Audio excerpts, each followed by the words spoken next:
Hello, today I'm Sonya Ward from Harmony Success Solutions. You can find most of me and what I do at www.harmonysuccess.com. Well, today I want to talk to you about um, toxic and unhealthy relationships. I want to talk to you about them because I have firsthand experience. I have been an upfront and personal witness of others, and I pretty much feel that I've touched the subject enough to be a subject matter expert.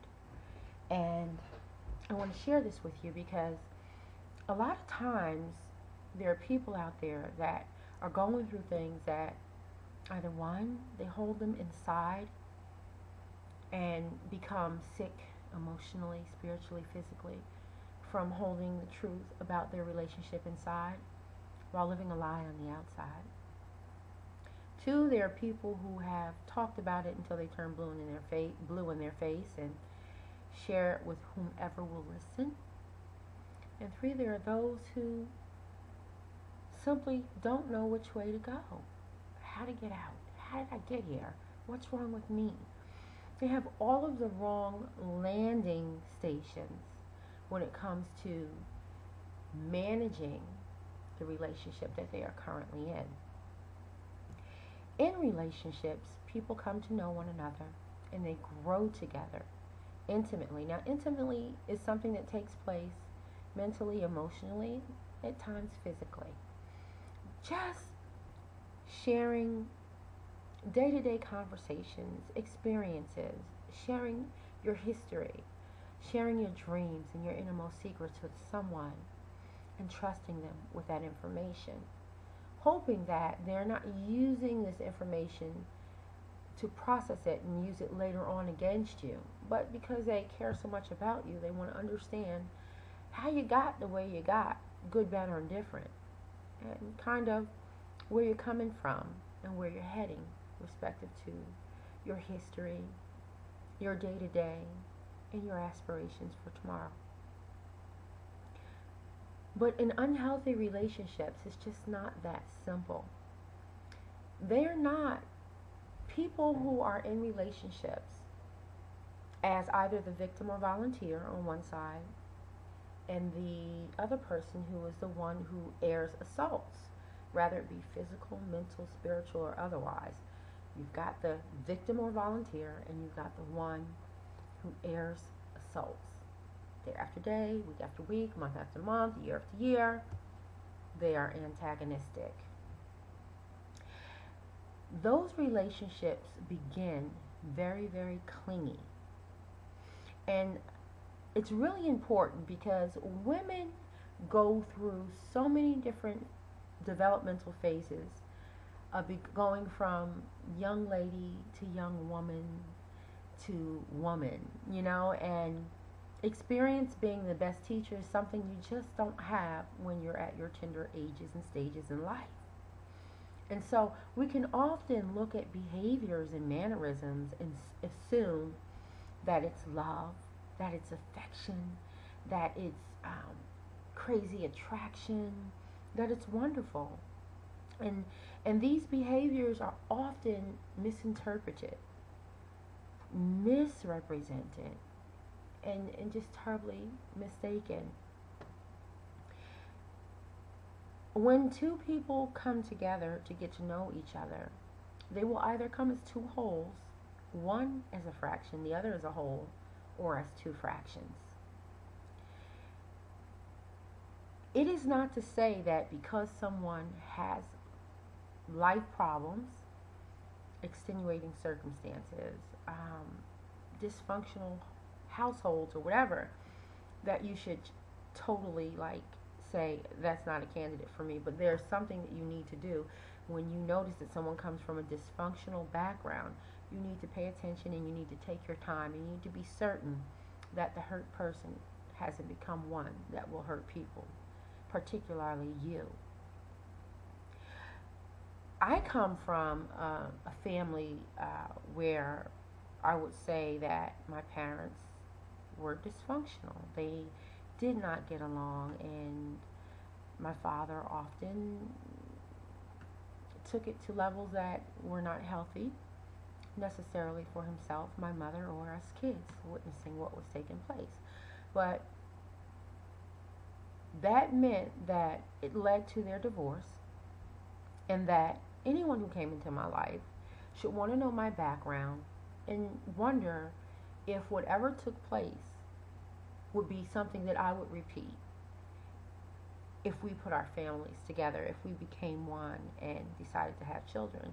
And I respect that. And I say that I put myself, you know, in the seat, so that I don't seem that I'm attacking others and is positioning myself above them, but to simply say that dysfunction is not something that you should take lightly. And when someone's groomed in a dysfunctional environment, you need to take your time and spend time finding out if that person is going to have temperaments, temper tantrums, behaviors, mannerisms, and fits of rage that may begin to shape your world in a way that is less than pleasing, robs you of joy, interrupts your peace, and insurrects evil against you. There's no telling how deep the hurt is, and how far that hurt will be carried out in your life. An example of that is, as a little girl, I saw my parents fighting. My mother wasn't violent, but she had to try to protect herself by running, covering herself, or screaming for help or whatever. And I would say, like in first, second, and third grade, I got into trouble in school. I got into fights all the time. My way of expressing my differences, or not being able to communicate in a normal way, like if the frustrations got so deep, like, I will say this, I didn't just lash out at children. They pick on me or say things, and my reaction wasn't to exchange that word, but to hit, because that's what I witnessed and saw. But fortunately, I had an older brother that was so adamant about me being a lady that he drove that point home, and he made me feel so broken about my behavior that I was embarrassed. And so I began to let people, growing up in school, who start trouble, hit me multiple times before I would ever engage in any exchange on that level. It took a lot to get me to, fight back, because I just didn't want to be less than a lady. But back to what I'm talking about with these relationships, and let me go back and say I thank God that He did that, because fighting is not the way to express yourself. And fighting doesn't just happen physically. It happens with words, and words are something that you cannot take back once you release them. Just being negative and harsh and evil and mean with what you say and what you do, it's unhealthy, it's dysfunctional, and it's lack of control, and it's evidence that there is a history that is representing itself in your life. So what happens in these unhealthy relationships is it begins with massaging. So you've got the victim or volunteer who's with the one who massages them into their ways by slightly easing in with their behaviors and overcompensating by giving or doing something to make you validate why you let that go. And one of the biggest issues is what you think of yourself. And before anyone ever enters into a relationship, I think that it is really important that you have some ground rules, that you have standards, and that you stand by them and you stick to them, and you make that person know beyond a shadow of a doubt that certain things outside of the parameters of what I will accept are completely unacceptable. And then no matter what, you got to stick to your guns when an offender becomes a repeat offender, which becomes a habitual offender. The grooming follows the massaging. They massage you into being comfortable. Like, think about a sports massage. They apply great pressure and pain to relieve pain that is somewhere else, that is buried and hidden. And so they have to hurt you to help you. And it's like a play on the mind. The person who is airing the assault hurts you, and then they make you think that they're helping you. They make you think that you need them. They make you think that you belong together. They go from massaging to grooming, and grooming is where you become conditioned for the nonsense. You become so conditioned that you become comfortable and numb to what should really hurt. That is an unhealthy relationship. People will make you believe that there's something wrong with you in an unhealthy relationship. That you're constantly doing something wrong in an unhealthy relationship. That if only you would improve, you would help your relationship. If you could just stop doing what you're doing, saying what you're saying, being around who you're being around, they will begin to isolate you. You'll see your friends leaving, going, family members keeping their distance, because this person has you in position to control you. God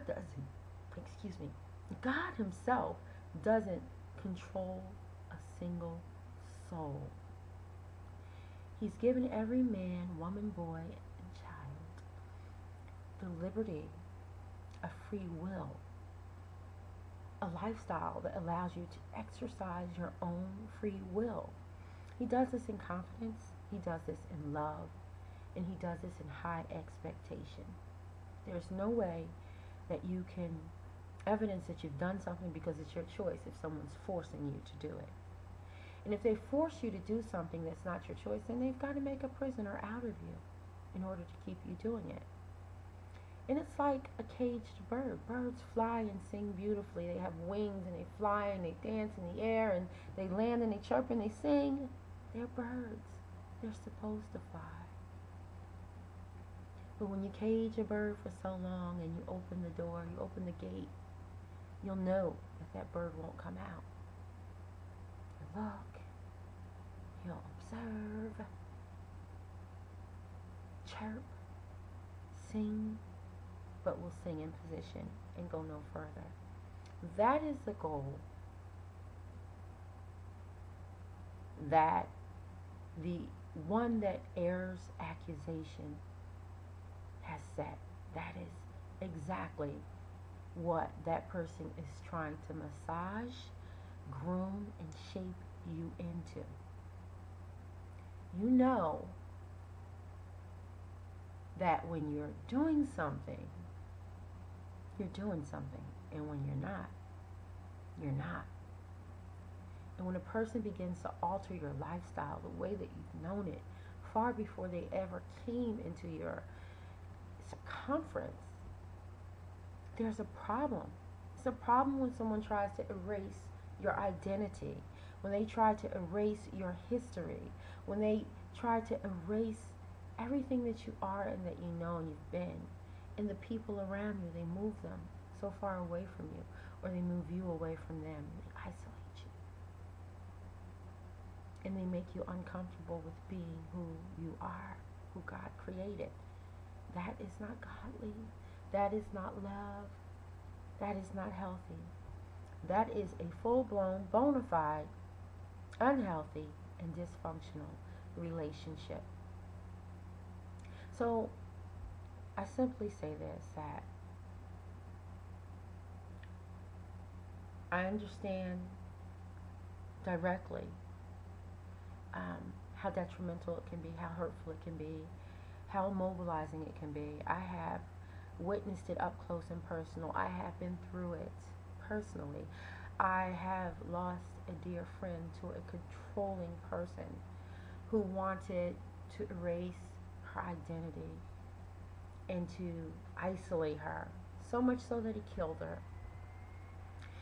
There's a chapter in my book called Cyclone that is written about this story, about a man who tried to control a young woman, and it led to her death. He killed her because he wanted control, and when he felt like he was losing control, it was his way of taking control.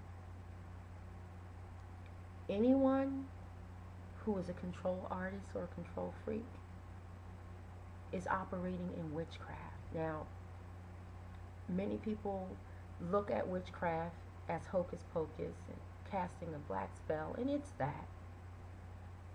But it's beyond that. A witch or a warlock is a person also that desires to manipulate and control others, and will do whatever he or she needs to do to establish, manage, and maintain full control over the next person's life. Now, as far as I know, there's no one that can out-God God. And if someone's controlling your life, they are playing God over your life. And God will have no other God before him. So the best thing I can say right now is that I know that no one can tell me what to do, like I can't tell you what to do. And no one should dictate what you need to do, but you know what you need to do. And one of the first things you should do is invite God back into your life, into your home, and into your atmosphere, so that you can flood the atmosphere with the kind of power that will protect you, cover you, and position you, to reposition you, to represent you as you, rather than the person you've become. I'm Sonya Ward from Harmony Success Solutions. Today's message is about unhealthy relationships. I certainly hope that I was able to help someone by sharing in this discussion, and to tell you that anyone who desires to control you or has taken control over your life is trying to play God in your life. And if you don't believe in anything else, believe that God is a jealous God, and he will have no other God before him. And so your way out of it begins with prayer. Your way through it begins with prayer.